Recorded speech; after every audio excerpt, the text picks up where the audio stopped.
Hello students, I am your educator. आज हम class 9 के गति यानी मोशन चैप्टर के बारे में पढ़ेंगे। इसका हमारा टॉपिक होगा ग्राफीय विधि से गति के समीकरण। अब बात आती है गति के समीकरण होते क्या हैं। जब कोई वस्तु एक समान त्वरण से एक सरल रेखा में गतिमान होती है तो वस्तु के प्रारंभिक वेग, अंतिम वेग, समय तथा त्वरण के बीच में संबंध दर्शाने वाले समीकरणों को हम क्या कहते हैं? गति के समीकरण। गति के मुख्यतः 3 समीकरण होते हैं, तो आज हम तीनों समीकरणों को व्युत्पन्न करेंगे। तो सबसे पहले हमारा समीकरण है प्रथम समीकरण, जिसको हम क्या कहते हैं? वेग समय संबंध भी कहते हैं, क्योंकि क्या करती है ये? वेग और समय के बीच में संबंध को दर्शाती है। मैंने क्या माना, एक वस्तु है जिसका बिंदु ए पे वेग u है, वो t समय पश्चात बिंदु b पे चली जाती है, जहां पर वस्तु का वेग क्या हो जाता है? u हो जाता है। अब मैंने क्या करा, बिंदु b से एक लंब BE और एक लंब BC डाला और क्या करा, OC के समांतर एक लाइन AD खींची। अब मैं क्या करता हूँ, चित्र द्वारा यहाँ पर देखता हूँ कि BC है, BC लाइन मेरी कौन सी है? कंप्लीट यहाँ से यहाँ तक की कंप्लीट BC जो लाइन है मेरी, वो किससे मिलकर बनी हुई है? BD प्लस DC से, BD प्लस DC से मिलकर बनी हुई है। और जो DC है वो इक्विवेलेंट किसके है? OA के, क्योंकि क्या ये बन रहा है? ये बन रहा है हमारा आयत, और आयत की प्रॉपर्टी क्या होती है? आयत की आमने सामने की भुजाएं क्या होती हैं? समान होती है। तो ये वाली भुजा इस भुजा के समान होगी, ये वाली भुजा इस भुजा के समान होगी। तो ये क्या होगा, ये जो DC है वो किसके बराबर होगा? OA के। तो मैंने क्या करा, DC की जगह यहाँ OA पुट कर दिया। अब मैं क्या करता हूँ, यहाँ पे मान रखता हूँ। तो सबसे पहले बात करते हैं हम यहाँ पे BC की। BC क्या है? देखिए BC, अगर BC की बात करूं तो BC की वैल्यू क्या आएगी मेरे पास में? V। तो मैंने BC की जगह पे क्या पुट कर दिया? V पुट कर दिया। अब बात करता हूं BD। BD की वैल्यू हमारे पास नहीं है, BD की तो हमें कैलकुलेशन करनी है, यानी इसकी वैल्यू। ठीक है, फिर क्या है? OA। OA की वैल्यू क्या है यहाँ पे हमारे पास में? U। U मैंने यहाँ पुट डाउन कर लिया। तो यहाँ पे हमारे पास में क्या है? BD की वैल्यू निकल के आई, वो क्या है हमारी? V minus U। अब जैसा कि हम जानते हैं कि त्वरण क्या होता है? वेग में परिवर्तन की समय के साथ दर। तो क्या हो जाएगा? त्वरण A बराबर वेग में परिवर्तन तथा लिया गया समय। अब वेग में परिवर्तन को कौन प्रदर्शित कर रहा है? BD। तो यहाँ पे क्या कर दिया मैंने? BD लिख दिया। और समय क्या है? देखिए समय O से C यानी T समय है, तो ये बराबर किसके होगा? AD के। तो मैंने क्या कर दिया, AD बराबर OC यहाँ पे पुट डाउन कर रखा है। अब OC की जगह पे मैंने क्या पुट किया है? T पुट किया है। तो ये क्या होगा? AT equals to BD। अब BD की वैल्यू हमने इक्वेशन नंबर सेकंड में फाइंड आउट कर रखी है, वो मैंने यहाँ पुट डाउन करी, V minus U equals to AT। तो मेरे पास में इक्वेशन क्या निकल के आ गई? जब U को मैं इधर लेकर आता हूँ तो ये हो जाएगी V equals to U plus AT। और यही क्या है हमारा? गति का प्रथम समीकरण, जो कि किसके बीच में संबंध दर्शा रहा है? वेग और समय के बीच में। अब हम गति के द्वितीय समीकरण को ग्राफीय विधि से हल करेंगे। तो देखिए, इसे हम क्या कहते हैं? समय स्थिति, यानी समय और स्थिति के बीच में संबंध दर्शाएगा। तो मैंने क्या माना, एक वस्तु है जो कि क्या है? त्वरण A से T समय में S दूरी तय कर रही है। तो देखिए, वेग समय ग्राफ में वस्तु द्वारा तय की गई दूरी क्या होती है? उस ग्राफ के अधीन क्षेत्रफल के तुल्य होती है। तो देखिए, इसमें वस्तु कहाँ से? A से B में जा रही है, तो इसके नीचे अधीन की क्षेत्रफल की बात करूँ तो ये वाला इसका अधीन क्षेत्रफल होगा, उसका क्या होगा? OABC, जो कि क्या है? एक समलंब चतुर्भुज है। अब बात करते हैं इस आकृति में। इस आकृति में एक तो क्या है? त्रिभुज है, और एक क्या है? हमारा आयत है। त्रिभुज क्या है हमारा? ABD, और आयत क्या है? OADC।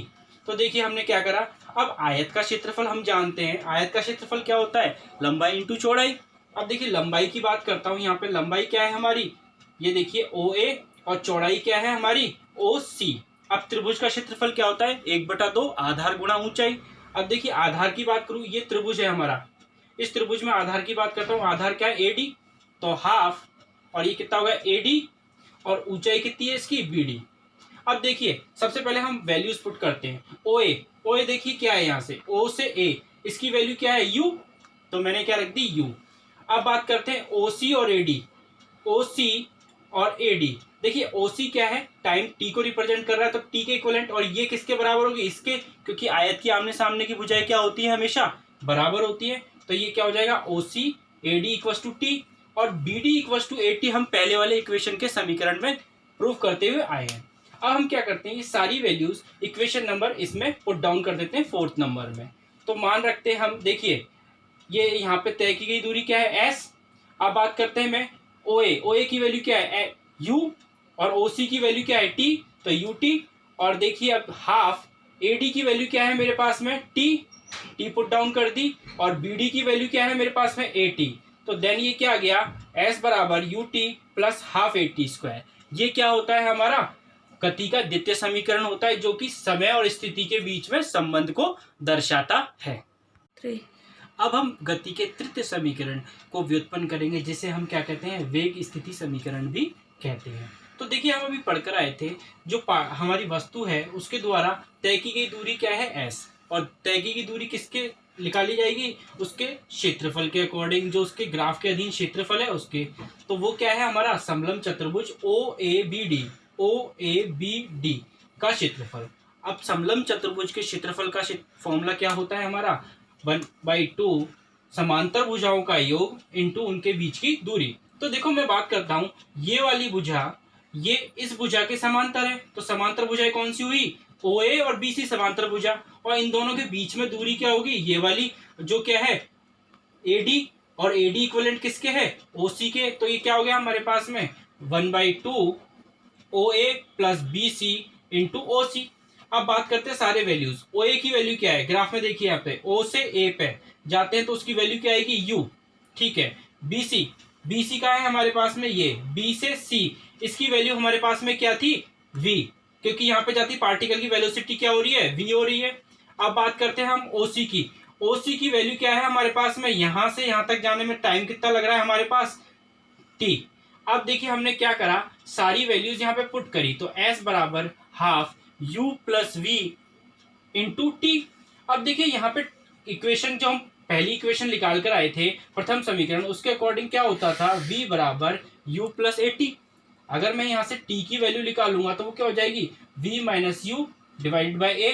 तो t की वैल्यू क्या आ गई मेरे पास में, ये निकल कर आ गई। अब मैं इसे क्या करता हूँ, यहाँ पे पुट कर देता हूँ, तो ये क्या हो जाएगी, u plus v into v minus u divide by a. अब हम एक फॉर्मूला जानते हैं, a square minus b square का फॉर्मूला क्या होता है, ए प्लस बी और ए माइनस बी।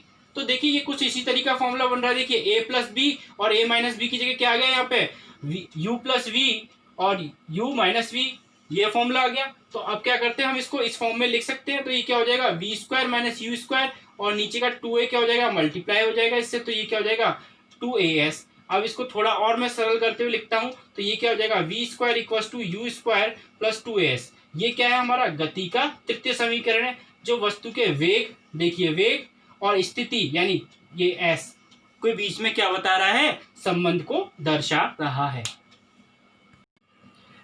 अब हम गति के समीकरण की कुछ विशेष स्थितियों के बारे में पढ़ते हैं। अभी तक हम देख के आए थे, गति के 3 समीकरण थे, v बराबर u plus a t, s बराबर u t plus half a t square, v square equal to you square plus 2as। तो सबसे पहले हम पता कर लेते हैं यहाँ पे पैरामीटर क्या क्या है। v है अंतिम वेग, u है प्रारंभिक वेग, a है त्वरण और t क्या है, समय। अगर किसी स्थिति में वस्तु का प्रारंभिक वेग 0 हो, अर्थात वस्तु विरामावस्था से गति प्रारंभ करती है, तो उस स्थिति में गति के समीकरण क्या होंगे। देखिए अगर मैं इसमें u 0 रख देता हूं तो क्या हो जाएगा, v बराबर क्या हो जाएगा ए टी, इसमें 0 रखता हूं तो देखिए 0 t से मल्टीप्लाई होगा तो ये होल टर्म क्या हो जाएगी 0, तो s बराबर हाफ ए टी स्क्वायर हो जाएगी। सिमिलरली अगर मैं यहाँ बात करता हूँ, यहाँ पे भी 0 पुट कर देता हूँ, तो वी स्क्वायर इक्वल टू क्या आ जाएगा 2as। अगर किसी वस्तु का वेग समय के साथ घट रहा है, तो घट रहा है इसका मतलब क्या होगा, उसमें मंदन होगा। क्यों, क्योंकि त्वरण बराबर क्या होता है, वेग में परिवर्तन